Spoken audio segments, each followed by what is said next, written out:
Hi, this is Shannon Bush here with Ashara Degaris from Radiant Woman, and we're just chatting a little bit about Ashara's fertility coaching.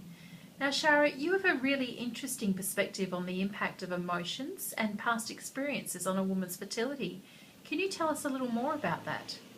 Sure. Well, the way that I see it is that, in fact, we tend to think of our bodies as being almost like a machine. If you put the right things in, if you exercise it in the right ways, then it will work in the right way. But in fact, what's becoming more and more clear, even to contemporary Western science, is that our bodies are way more complex than that. And that, in fact, our biochemistry is massively impacted by our emotions, and our emotions also, in turn, are impacted by our beliefs about ourselves, about the world, about what's possible for us. And these beliefs are formed from very, very early in life.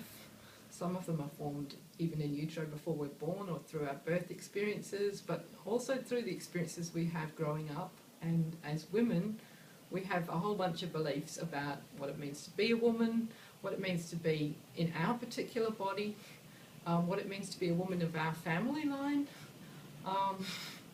And we not only have our own experiences of gradually growing into womanhood and how that was for us and how that was greeted by other people around us, but we also have taken in at some unconscious level some of our mother's experiences of what it's like to be a woman for her, and her experiences of becoming a mother, and similarly of her mother. So we start to we're the inheritors of not only our mother's experiences, but her experiences of her grandmother, of her mother and her grandmother, and so on, all the way back.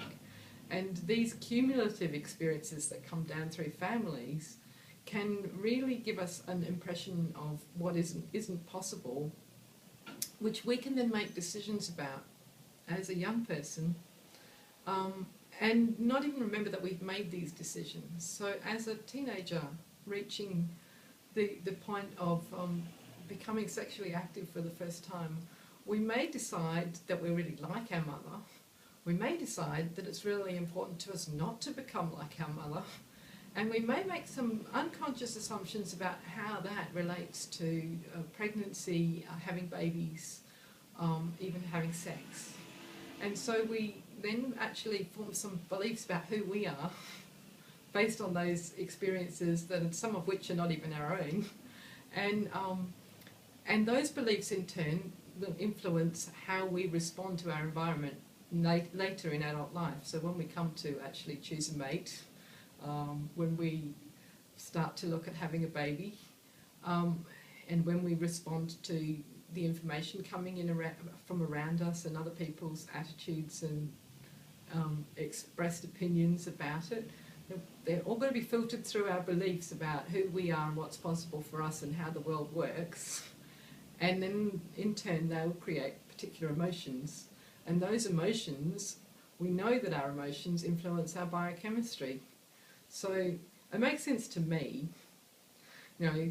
animal breeders know that if an animal is not feeling safe and like it's got an environment which is going to be supportive of being able to have young and successfully birth them and look after them, then that animal's not likely to get pregnant. And we tend to lose sight of this fact, but we are fundamentally animals also.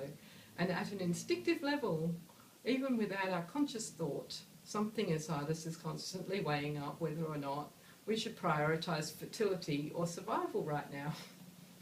So this I think accounts for some of that stuff that you will hear about, well, when a woman is able to move out of a high-stress situation, she's perhaps more likely to be fertile. And of course we know plenty of stories about women that have conceived in situations where they were under a lot of trauma and stress, so it's not the defining factor.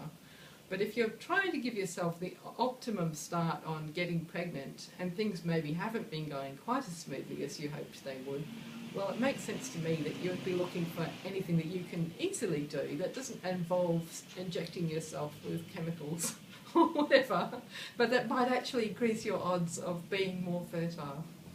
Great. Thanks so much, Ashara.